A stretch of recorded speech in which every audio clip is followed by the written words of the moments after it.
Dr. Oz comes to this position as one of the nation's most talented and beloved medical professionals. He graduated from Harvard University. Harvard, wow. How convenient. Should we talk about Harvard? Before obtaining his MD at the University of Pennsylvania School of Medicine, a great one, and really some amazing education while also earning an MBA from the wonderful Wharton School of Business. He completed his medical residency at the world-renowned New York Presbyterian Columbia University Medical Center. Dr. Oz then had a sterling medical career in which he became an internationally acclaimed heart and lung surgeon, highly respected. He served as director of the Cardiovascular Institute and integrative medicine program at New York Presbyterian, and as a longtime professor at Columbia University's College of Physicians and Surgeons. Boy, oh boy, doctor, I thought he just did a show. I only know the show. You know why I know the show? Because he said, I'm a little overweight, I should lose some weight. I did a show, and that's what I got out of it. That was not good, but I'm looking at all of this other. This is very impressive. Dr. Oz authored more than 400 contributions to academic and scientific publications and holds several patents for technologies that revolutionize cardiovascular surgery. And Dr. Oz later translated his experience into an extraordinarily successful television career, making him one of the most trusted voices on healthcare. And he also got very high ratings, I can tell you that. He did great with the television thing. As CMS Administrator, Dr. Oz will work tirelessly to strengthen and protect Medicare for our nation's seniors and Medicaid for the needy. Just as I promised, there will be no cuts. We're not going to have any cuts. We're going to have only help. Dr. Oz will work to improve the quality of care for decades to come, and he'll ensure that criminals, fraudsters, and illegal aliens are not permitted to rob America's seniors. They are trying, but they're not going to get away with it. He will also work alongside Secretary of Health and Human Services, Robert F. Kennedy, Jr. I've heard of him. He's a pretty famous guy. He's doing a great job, too, to address the crisis of chronic illness and to make America healthy again. So I want to just thank Dr. Oz, and because this is a big commitment he's making. He has a lot of options, and this is a big, big commitment. And I want to congratulate you and your family on really an amazing life. And I think this is going to be by far the most important part of an already incredible life. So thank you very much. God bless you. Thank you, my friend. Thank you very much. Take care of yourself. Congratulations. It's amazing. Congratulations. Wow. What a job, huh? Are you ready, Bobby? I sure am. Let's do it. You put your hand on the Bible, your left hand, and raise your right hand. And repeat after me.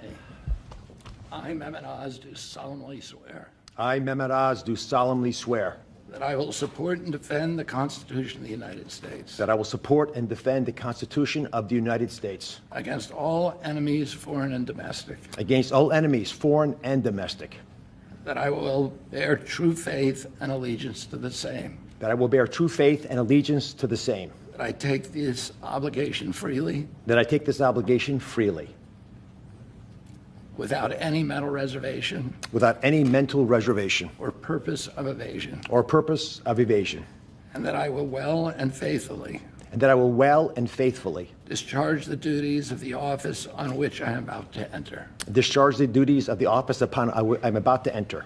So help me God. So help me God. God bless you. Congratulations. Thank you, brother.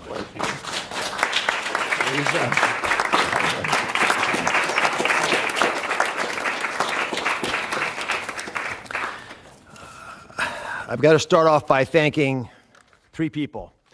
Mr. President, thank you very much. God bless you for leading our nation, but also courageously leading the MAHA movement, really earnestly in your heart wanting to get America to be healthy again, and for giving me an opportunity to help with that mission. Secretary Kennedy has been leading the charge at Health and Human Services. A dear friend, like a brother, has done unbelievably courageous work because he's curious and he's started answering a lot of important questions. And I will treasure for the rest of my days your trust in me to help you with this progress. Thank you. And of course, Lisa, the family, but Lisa in particular, who's had an uncanny ability to identify opportunities and to always keep a clear North Star to keep our family grounded. God bless you, my beautiful one. Let me start with a simple premise. Every great society, everyone, has an opportunity to take care of its most vulnerable and treasures that opportunity. And we're a great people, so we will do the same. As we entered the main building, the Humphreys building, where Health and Human Services is located, there's a placard of Hubert Humphrey, and it says that it's a moral opportunity, a moral obligation of government to take care of people in the dawn of their life, the kids, in the twilight of their life, the elderly, the mature, the seniors, and those in the shadows of life, those struggling with disabilities. We want to provide America with access to great care. We want to save the public health insurance programs of this country. That's what President Trump asked me to do when he took this position to administer the programs at CMS. Now, if we're going to do that, you've got to be honest with each other. And a physician, President Trump, has to always do that, right? We've got to share news, so do presidents, that folks don't want to hear, but it's important for our well-being. So I'm going to give you 4 bullet points to remember. Bullet point number 1, and they're all numbered in order for a reason. Medicaid is the number 1 budget item for many states, and it is crowding out education and other important social programs. The states are having a big problem, and that's with the federal government paying most of the bill. Item number 2, healthcare expenditures are increasing at 2% higher than the economy is growing. And because of that, we spend more than 2 times per person on healthcare than any other country on the planet, and we're not getting value for that. Because number 3 is that we are, in America, experiencing an unfortunate problem, which is medical errors are the number 3 cause of death. Did you know that, Mr. President? It's surprising with that much money invested, we're still having problems. And number 4, our life expectancy, despite all this investment, is continuing to slip back. We're now more than 4 years shorter in our life expectancy than countries that we used to be equal to. But I am optimistic. Why? Because we control our destiny. Because at its very core, we have a generational opportunity, a unique ability to save the healthcare system because we control all the big pieces. America is too great for small dreams. So I've got some big ideas that I'd like to share that we've worked through with my staff who are cordoned off over there, and there's a lot of us. We've got almost more than 6,000 people at CMS working on this and 40,000 contractors helping. So we've got a lot of people. What are we going to do? First, we're going to reduce chronic disease. How do you do that? 70% of the healthcare expenditures of this country are driven by chronic disease. And it is your patriotic duty, I'll say it again, the patriotic duty of all Americans to take care of themselves because it's important for serving in the military, but it's also important because healthy people don't consume healthcare resources. The best way to reduce drug spending is to use less drugs because you don't need them because you're healthy. And it feels a lot better as well. The President and Secretary Kennedy have been pushing the MAHA agenda because it makes it easier for people to do the right thing, especially the mothers of this great land, because they're the ones who really get caught with this responsibility. They're the ones deciding for their kids. They're the ones we want to empower. And curiosity, which is the key word here, truly asking questions you want the answers to, will allow the MAHA movement to thrive. The next big thing we want to focus on is modernizing Medicare and Medicaid. That's how Americans will get the care that they want, need, and deserve. We need to empower patients and providers, both. The doctors and the patients both have to be equipped with better tools. And the president is showing that he actually does love and cherish Medicare with all these executive orders, like the one on transparency, sir, that really helps us by making sure people are equipped with information. So you shine a light in the dark shadows where so much of the problems happen with the healthcare system. And remember, the most expensive care is bad quality care. That's what we want to stamp out. And finally, we want to crush fraud, waste, and abuse. This is stunning to me. And I've got a message for all the bad guys from me, the Secretary, and the President. We are going to stop people from stealing from our most vulnerable, from stealing with the taxpayers of America, or honestly trying to support these programs. And we're going to be able to do it in quite a few ways. We are coming for you. And I'll give you a couple examples. Mr. President, these are ones that you may want to use in some of your future conversations. Almost 250,000 people, American citizens, were fraudulently enrolled without their knowledge in exchange programs by brokers who were unscrupulous, stealing from the U.S. government by pretending these people were on programs they never told them about. Tens of millions of dollars, Mr. President, are being spent on illegal immigrants receiving Medicaid in California, and they're pushing the bill to us. Should we stop that? I think so. That will not continue. We're spending about $1 billion on Medicaid programs for dual state eligible patients, which means you live in one state, but the system thinks you're another state, and maybe a third state, and we're paying all 3 states for services you're not getting because you don't live in 3 states all at once. And finally, and this one really bothers me, there are states who are using Medicaid. Medicaid dollars for people who are vulnerable are being used for non-medical purposes. For example, public labor unions are getting child care through some of this money. That doesn't make sense to me. Housekeeping, I wish I could get that for my home. There's a big problem with student loan repayments taking place with Medicaid dollars. That's not where it should be used. And we are paying for DEI programs. I could go on, but these are all programs, Mr. President, that we have created a war room at CMS to go after, to catch the fraud in real time before the money leaves the federal coffers. So we have the money to reinvest in healthcare to make it even stronger than it's been before. Together, we're going to make the care better. We're going to make the outcomes improve. And we're going to make sure that America can actually be the healthiest country that could ever possibly be. We'll make America healthy again. God bless you both, sir.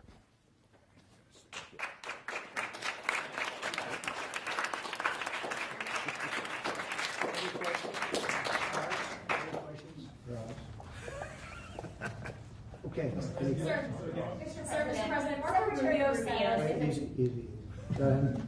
Secretary Rubio said that the U.S. will have to figure out whether a deal can be done between Russia and Ukraine in a matter of days, or you will just move on. Yeah, very shortly.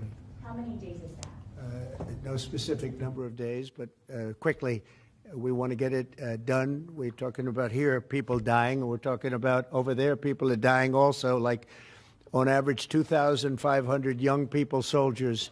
They're not from America. They're not from anywhere else other than Ukraine and Russia, but we want to save these lives. So it's 2,500 a week are being killed in battle. It's a vicious battle with the best equipment, the best everything, and it is brutal.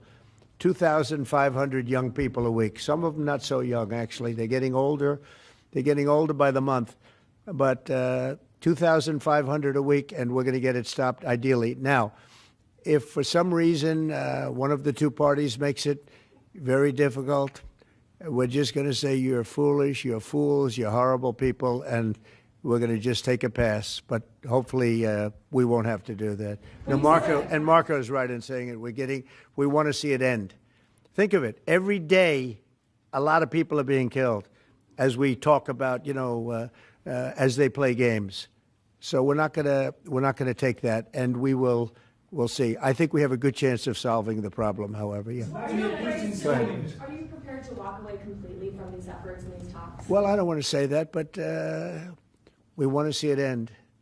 We want to see it end, yeah. Is Vladimir Putin stalling, in your view, Mr. President? I hope not. I'm going to let you know about that soon if he is, but I hope not. He's got a big force out there, big force. It's a war that should have never happened. It would have never happened if I was president. That's a war, and it didn't happen for 4 years. That's a war that should have never happened. October 7th, Israel would have never happened. Iran was broke, and now we'll see what happens with Iran. We have a lot of them out there. We have a lot of things that we're working on right now that shouldn't have happened. None of it. Ukraine would have never happened with Russia. October 7th would have never happened, so you wouldn't have had all the problems in the Middle East. The Afghanistan embarrassment, probably the most embarrassing day in the history of our country, would have never happened. Inflation would have never happened. By the way, prices are down. Groceries are down. Eggs, which you hit me so hard, I'll never forget the first week in office, they were screaming at me about eggs. I said, what's going on with eggs? They were doubling and tripling. I said, I just got here. They were up like double, triple, and you couldn't get any. They said, you won't have eggs for Easter. Well, you can have all the eggs you want. I'll tell you, Brooke Rollins, Secretary of Agriculture, did a great job. And the egg prices are down 87%. But nobody talks about that. You can have all the eggs you want. We have too many eggs. In fact, if anything, the prices are getting too low. So I just want to let you know, prices are down. Gasoline yesterday in 3 states hit $1.98 a gallon. And it looks like it's at a level that it hasn't seen since my days, my 4 years. So it's about I'd say maybe, I think we're going to be averaging $2.25 very soon. So I just want to let you know, though, because I keep hearing about prices and inflation. Prices are coming down, not going up. Only the fake news says they're going up. The only thing that's even are interest rates. And if we had a Fed chairman that understood what he was doing, interest rates would be coming down too. He should bring them down. Yeah, please. Mr. President, what do you need to see from both sides in order to keep negotiations going? What do you want to see from Russia and Ukraine? I have to see. My whole life has been one big negotiation, and I know when people are playing us, and I know when they're not, and I have to see an enthusiasm to want to end it. And I think I see that enthusiasm. I think I see it from both sides. Do you think Russia's But you're going to playing know you? soon. Do you think Russia's playing you? No, nobody's playing me. I'm trying to help. This was Biden's war. By the way, by me getting involved, they'll say, oh, Trump. This is not Trump's war. This is Biden. This is a war that should have never happened. Okay? Think of it. Those cities are crushed and crashed, and all those beautiful steeples, the most beautiful in the world, actually considered the most beautiful in the world, most of them are now smashed to smithereens, as they say, and lying on the ground in a million pieces. Those towns are crushed, the whole place. It's so horrible. And millions of people are dead, far more than you think. That's one thing you're going to get out of this war. You're going to find out that your estimates are far lower than, it's far worse than people think. Nobody's playing anybody. We are going to see if we can get it done. I think we have a really good chance of getting it done, and it's coming to a head right now. If you do decide to support Ukraine militarily, Say it. if you do decide to move on and take it past, Mr. President, would you then continue to support Ukraine? Well, I'm not going to say that because I think we're going to get it done. Here's a group of Venezuelan men down in Texas who have been alerted that they are soon going to be deported under the Alien Enemies Act. Have you authorized that operation? I don't know about the group you're talking about, but if they're bad people, I would certainly authorize it, yeah. I won an election in a landslide. We won all 7 swing states. We won by millions of votes. We won 2,750 districts to 505 districts, 2,750 to 5. That's why the map, when you look at it, is all red. And one of the biggest reason, I think the biggest single reason, actually, I'd like to say it's because of this, because I think they're going to come up with things that are incredible. But probably the biggest reason was because of the border and because of illegal immigration. And the people of this country want those people out. Because what Biden did, and I don't know if he did it, I'm not even sure he knows what the hell he was doing, but what his people did, representing him, was allow millions and millions of people from jails, from prisons all over the world, people from mental institutions and insane asylums, gang members, drug dealers, pouring into our place. And you know what? Our people voted for me to get them out. They want them out. They want them out. And we've done a hell of a job. And by the way, Ecuador and various places, but El Salvador, we've been helped by a lot of other states where they're helping us, actually, because you couldn't look. What this man was thinking when they allowed open borders and people to come in, if you look at Venezuela, their crime is down by 72%. You know why? They took all their criminals off the street. They took all their prisoners from jail. They took murders. 11,088 murderers were released into our country. Bad things are going to happen. Bad things. And we're getting them out. And that's why I was elected. A judge wasn't elected to do that. I was elected to do that. And we're doing it in record fashion. We have the safest border, the most secure border we've ever had. See the Declaration of Independence? You should all read that before you leave. That's the real deal. You should all read it before you leave. Yeah. Sir, go ahead, please. Photos have emerged of Senator Van Hollen sipping what appears to be margaritas Yeah. with Rodrigo Garcia down in El Salvador. Do you encourage other Democrats to fly down to El Salvador to meet with this illegal alien who's an accused wife? I like this guy. See, now this is the kind of a reporter we like. There aren't enough of them. We got to get some more of them. But no, I appreciate that question. No, look, he's a fake. I know him. I know them all. They're all fake. And they have no interest in that prisoner. That prisoner's record is unbelievably bad. If you would go into the room, you might, if you would, Caroline, maybe go into the room and see if you can find that little slip. I wrote some things down. I don't know why you'd want to keep them, but we got a little biography of him. not a very innocent guy. Yeah, please. Mr. President, in the spirit of Easter Sunday. While we're on the subject, right? So you're talking about Abrego Garcia. Is that the one? Yeah. Is an illegal alien MS-13 gang member and foreign terrorist. This comes out of the State Department and very legitimate sources. I mean, I assume I'm just giving you what they handed to me, but this was supposed to be certified stuff. In 2019, Garcia was issued a deportation order. 2 separate judges affirmed Garcia was a member of MS-13, which is a gang that may be even worse than Tren de Aragua. It may be worse. They kill people with knives because it's more painful. Very famous for the knifing and killing of 2 young 16-year-old girls walking to school one day, and they sliced them up into little pieces and killed them. That's MS-13. And 2 separate judges affirmed Garcia was a member of MS-13. When Garcia was originally arrested, he was wearing a sweatshirt with rolls of money pouring out, an MS-13 gang symbol that he was driving with 2 other known violent MS-13 gang members, 2 of the most violent members that we know of in the MS-13 gang of thugs.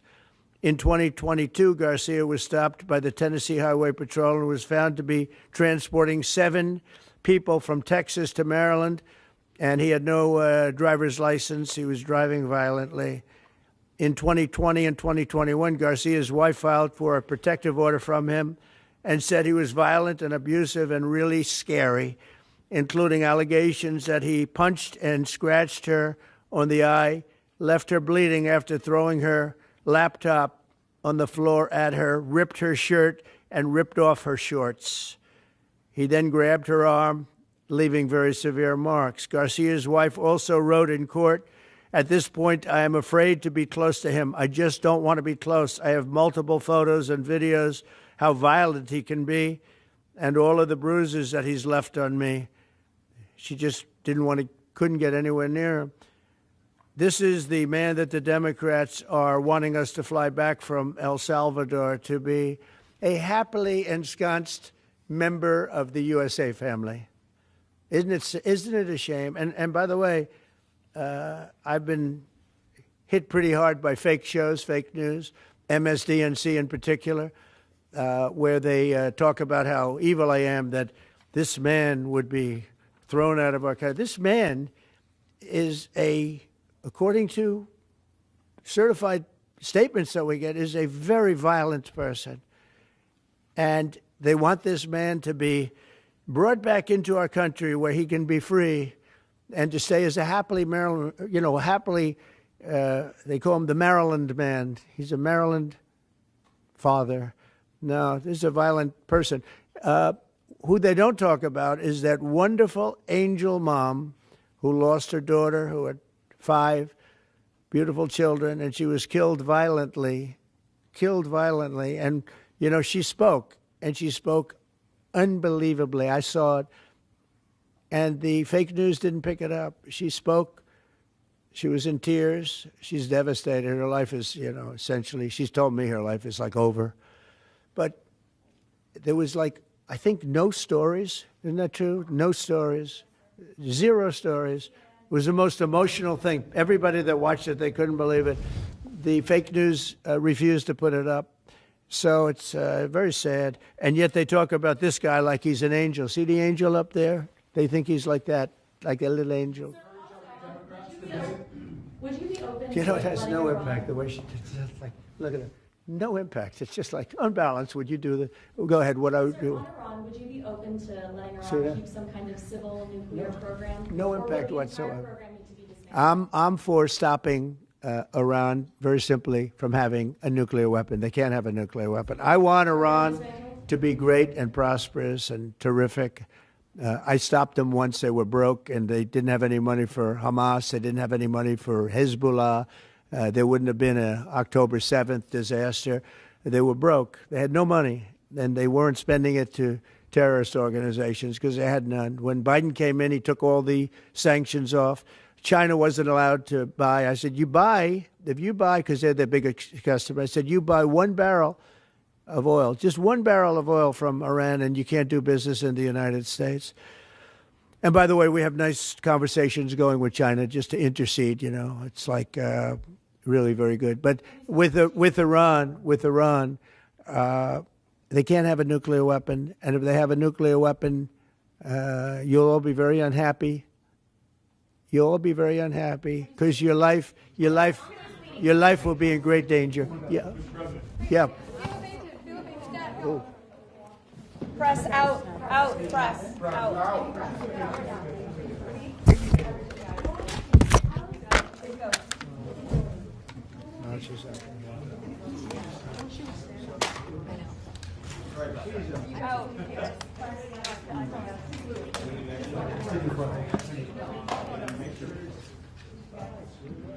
They got it early.